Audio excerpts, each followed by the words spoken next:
back, Hoovian Unit. We have just completed Love and Tin, the first campaign of BrightRidge. But now that we finished that, let's go back and take a look at some of the things we may have missed, plus a few more. Now, I was going through the chapters, which are an option you can teleport to any part of the story, as you can see by these arrows indicated. And actually, going to the chapters, there's some information pieces of information in these chapters. Like we go here, like chapter 4 says the lumen, it gives you the name of the yellow lights. The scrawl were those robotic snakes we fought, which is also shed some light on by the developer. They're a little bit more the Guardians. I did use that term completely involuntary, but it fit perfectly. That's what they were. Tower, we used that relative. The mother bit, I used mothership, but that's actually what the proper terminology. The terrapin. The ancient tower that lands in BrightRidge is called the terrapin. Very important keyword we use in the future. And of course, goodbye. But then we do have the rest of the story. So I just thought I'd point that out because there's some very thorough details integrated into this story. Also, my favorite feature, screenshot mode, because you basically capture any magical moment in BrightRidge. I want to go ahead, there are a lot of built-in features. This game is so well done, so we'll go ahead and take a look at them one at a time, but we'll start with the best, screenshot mode. You can go, there are multiple settings. We even have a watermark setting, which you'll see me playing around with every now and then, but there are, you're just taking a look around. There's a video selection to gives us a little bit of a zoom out, then back to camera, and there's the terrapin. You got all these epic settings, and they just look at this, the color, the sunlight. We have the sky, sunlight strength. Let's go ahead and play with the sunlight settings. This is yeah, we're on, okay, let's go try out cool, give you that winter breeze, warm, nice and summer, and then of course bright, which is what, cool, and then bright, which we'll be keeping on for BrightRidge, because it has my favorite shaders effect. But then we also have, as I said, the watermark of BrightRidge, which is perfect to automatically add the logo in. But now that we took a look at that, we're not just taking looks at settings. Let's go ahead and do a little bit of exploring. Now, there is an open world option. The whole game is open world, but there is an exploring level mode. But we're actually in Love and Tin, the chapter, but we'll go ahead and just do a little bit of exploring. There will be some more stuff we'll look at later. But I had an idea cross my mind, and I went to explore. It turns out I was correct, so we'll go ahead and show you in a minute. Let's go ahead and make our way over to a certain area you might become familiar with. As I'll just journey through the town, we will get closer to our destination.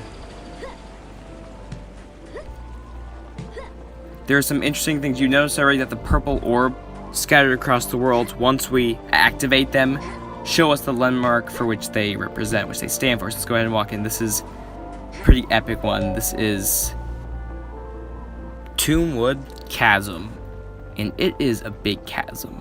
But what's more important,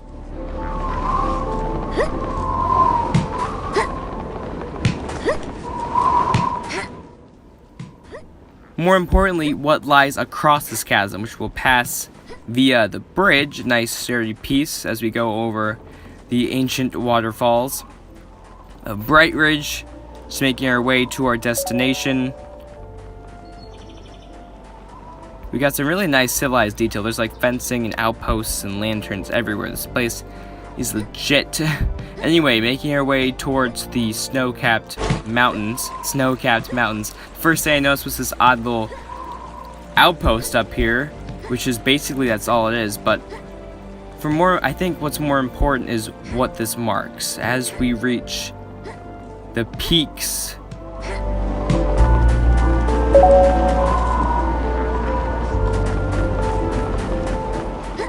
the snow-capped top of Nile Ridge Peak, we find something that becomes quite familiar. I can even see it right now. You probably already realize what I'm getting to. As we come closer to the tallest summit, or at least one of them in the mystical land, we find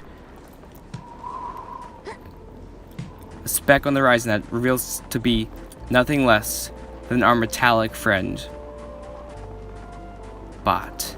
And as we even see in the last slide, the last clip of the game, it takes us to this very peak. And after exploring, I found out this is where he lies. The final resting place of our friend Bot. I'm sure he had a great adventure-filled life. But moving on, there's more to the story.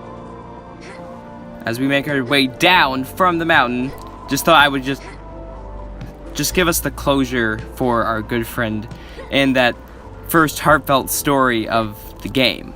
But moving on, falling back down to ground level. Check out, we got this waterfall coming from the mountain. Totally cool. I'm so digging this. Look at that. Oh man. Alright, time to skydive. Here we go. Let me take a screenshot first. This is beautiful. I'm sorry. You might be seeing this a lot. Look at that. Oh yeah. I'm taking a picture, guys. Thumbnail. Here we go. Alright, but anyway, without further ado, let's dive in. Making our way back to our point of origin while admiring the scenery, we've got some really interesting landmarks, which, don't worry, we will do plenty of exploring in future episodes. But there's one last certain landmark that I want to explore before we continue on the adventure. I'll just jump off these mushrooms towards my destination.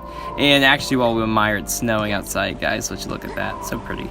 Anyway, back up this really epic waterfall, we are exploring the one and only Terrapin.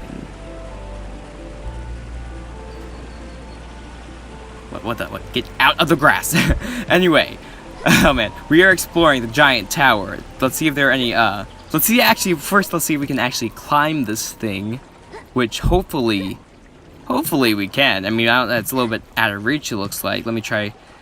Desperate attempt to climb the tower. We can climb. Here we go. Alright, we begin a second miniature journey up the Terrapin, and look at that, there's even rocks sticking out of it. Nice. Anyway, the space shuttle of Bot, his capsule towards BrightRidge.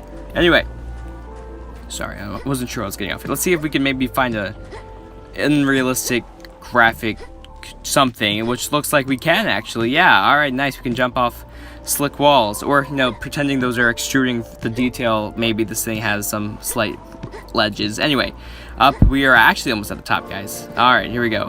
Up, and here we come. Can we make it? I think, yeah, here we go. Oh yeah, we have reached it. Nice. I don't see how we're climbing any higher than this. So we have reached the heart of the Terrapin, overlooking the world of BrightRidge, with its ever unknown infinite mysteries. Let's go back down to Earth.